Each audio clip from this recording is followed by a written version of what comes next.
വൈദ്യുതി പ്രതിസന്ധിയിൽ മന്ത്രി സണ്ണി ജോസഫിന്റെ വാദം പച്ചക്കള്ളം. മുൻ സർക്കാർ ദീർഘകാല കരാർ റദ്ദാക്കിയതാണ് പ്രതിസന്ധിക്ക് കാരണമെന്നാണ് മന്ത്രിയുടെ വാദം. എന്നാൽ കരാർ റദ്ദാക്കിയത് വൈദ്യുതി റെഗുലേറ്ററി കമ്മീഷന്റെ മാനദണ്ഡം ലംഘിച്ചതിനാലാണ്.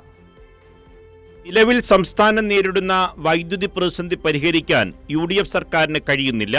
പവർ കട്ടിനെതിരെ ജനരോഷം ശക്തമാകുന്നു. ഇത് മറികടക്കാനാണ് മന്ത്രി സണ്ണി ജോസഫിന്റെ പുതിയ വാദമുഖങ്ങൾ.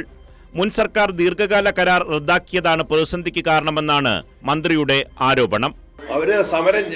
അവർ സമരം ചെയ്യേണ്ടത് ഈ ദീർഘകാല കരാർ റദ്ദാക്കിയവർക്ക് അത് പാലിക്കാനോ നടപ്പിലാക്കാനോ അന്നത്തെ ഗവൺമെന്റ് തയ്യാറായില്ല, പിണറായി ഗവൺമെന്റ് തയ്യാറായില്ല. അവർക്കെതിരെയാണ് സമരം ചെയ്യുന്നത്. എന്നാൽ വസ്തുത എന്ത് എന്ന് പരിശോധിക്കാം.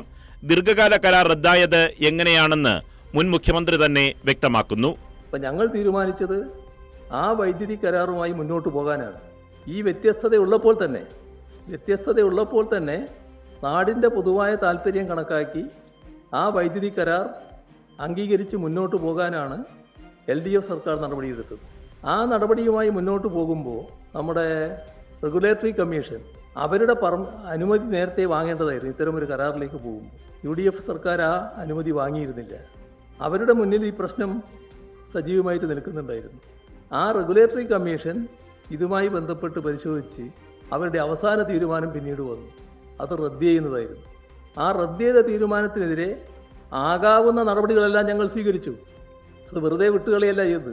ആ വൈദ്യുതി വാങ്ങൽ പ്രധാനമാണ് എന്ന് കണ്ടുകൊണ്ട് ഉള്ള എല്ലാ നടപടിയും ഞങ്ങൾ സ്വീകരിച്ചു. ഇതാണ് ഞങ്ങൾ സ്വീകരിച്ച സമീപനം. ഞങ്ങളതിൽ നിങ്ങൾ കാണിച്ചത് കൊള്ളരുതായ്മയാണ്, അതുകൊണ്ട് ഞങ്ങളത് പൂർണ്ണമായിട്ട് ഉപേക്ഷിക്കുന്നു എന്ന നിലയല്ല. ഉപേക്ഷിക്കേണ്ടതാണ്, എന്നാൽ ഉപേക്ഷിച്ചാൽ നാട് ഇരുട്ടിലാവും.